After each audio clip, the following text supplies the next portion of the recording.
Diana Sullivan with tips and techniques for better telephone skills. Did you know that over 75% of all business is conducted via the telephone? And that much business can be lost due to poor telephone etiquette or poor telephone techniques. So it's very, very important to consider how you conduct yourself over the telephone. You never get a second chance to make a first impression.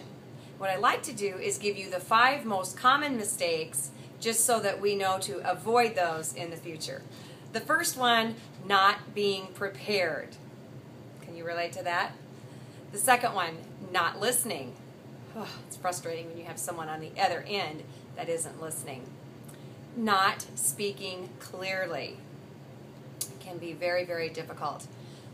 Not being prepared to ask additional questions.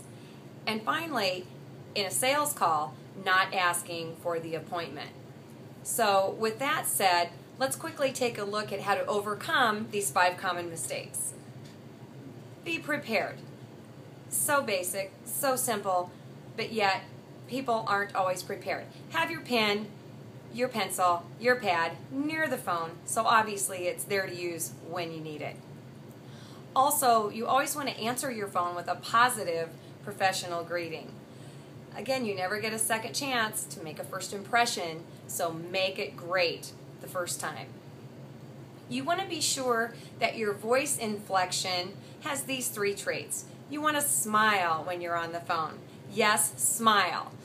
Put a mirror in front of the phone. Look at yourself, smile, and dial. Really, it works. I've done that and trained that for many, many years. Also, enthusiasm. It's so important because that enthusiasm that you have definitely comes through the telephone. So if you're not having an enthusiastic day, you might be better off not getting on the phone. And also with your attitude. You want to have a great attitude. When you get on that phone and you're making that call, have a positive attitude. Because if you don't, that will come across the phone call as well. With common etiquette, you want to listen and respond, be courteous, thank people, that's extremely important, be positive, express interest, so important, show compassion, obviously build rapport, and most importantly, be yourself. You want to speak clearly, also very important. Don't mumble. It's so frustrating when you're on with someone that's mumbling. So don't mumble. Don't speak too fast. Many of us high energy people tend to speak very, very quickly, and we need to slow down and control. Don't speak with food in your mouth. That's a no-no on the phone. Don't be rude. Don't be short-tempered or impatient. And don't take complaints as personal criticism. Many times people don't know you well enough to personally criticize you, so don't take it personal. And don't keep a caller on hold too long. 1 minute on hold can seem like an eternity. Trust me, I've been on the holding end of it, and it's not good.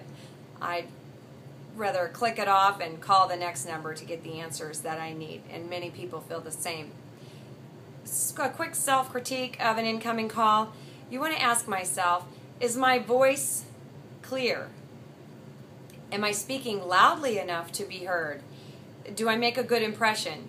Do I sound enthusiastic? Great questions to ask yourself.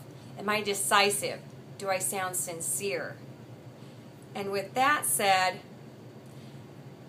good luck on the telephone. Try these techniques and tips and let me know how they work for you.